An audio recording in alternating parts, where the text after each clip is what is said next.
పాలనలో భాగంగా రాష్ట్ర ప్రభుత్వం ముఖ్యమంత్రి రేవంత్ రెడ్డి గారి ఆదేశానుసారం భువనగిరి పురపాలక సంఘంలో గతం ఎన్నికల్లో ఇచ్చినటువంటి వాగ్దానాల మేరకు రేషన్ కార్డులు లేనటువంటి వాళ్లకు, ఖాళీ స్థలం ఉండి ఇల్లు లేనటువంటి పేదవాళ్లకు ఇందిరమ్మ ఇళ్ల పథకం రేపు 26వ జనవరి నుండి ప్రభుత్వం ప్రతిష్టాత్మకంగా చేపడుతున్నటువంటి కార్యక్రమంలో భాగంగా ఈరోజు భువనగిరి పురపాలక సంఘంలోని 8వ వార్డు ఇషియా కాలనీకి సంబంధించినటువంటి ప్రజాపాలనలో రేషన్ కార్డులు లేనటువంటి వాళ్ళను దరఖాస్తు చేసుకున్నటువంటి వాళ్ళను ఐడెంటిఫై చేయడం కోసం, గుర్తించడం కోసం ఈరోజు మున్సిపల్ అధికారులు, మున్సిపల్ సిబ్బంది అంతా కూడా ఈ వార్డులో తిరగడం జరుగుతూ ఉంది.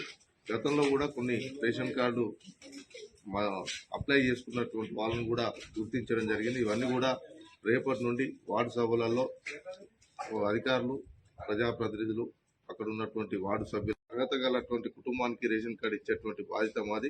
ఖాళీ స్థలం ఉండి ఇల్లు కట్టుకున్నటువంటి పేదవాళ్లకు 5 లక్షల రూపాయలు ఇందిరమ్మ పథకం ద్వారా కూడా ఇల్లు కట్టించేటువంటి బాధ్యత ఖచ్చితంగా కూడా మేమంతా కూడా తీసుకుంటాం.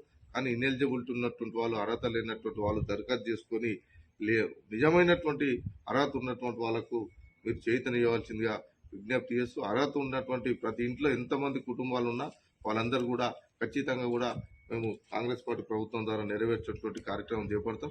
ప్రతిపక్షాల వారు ఈరోజు రేషన్ కార్డులు బోగస్ అని, ఇల్లు బోగస్ అన్నటువంటి వార్తలు కూడా ఎవరు కూడా నమ్మొద్దు. రేపు ఖచ్చితంగా కూడా ఇక్కడ 9 గంటలకు వాట్సాప్ ఏర్పాటు చేయడం జరిగింది. వాట్సాప్ ద్వారా మీరందరూ కూడా ఎవరైతే ఎలిజిబిలిటీ ఉండి పేర్లు వచ్చినాయో వాళ్ళందరూ కూడా రావాల్సిందిగా విజ్ఞప్తి చేస్తాం.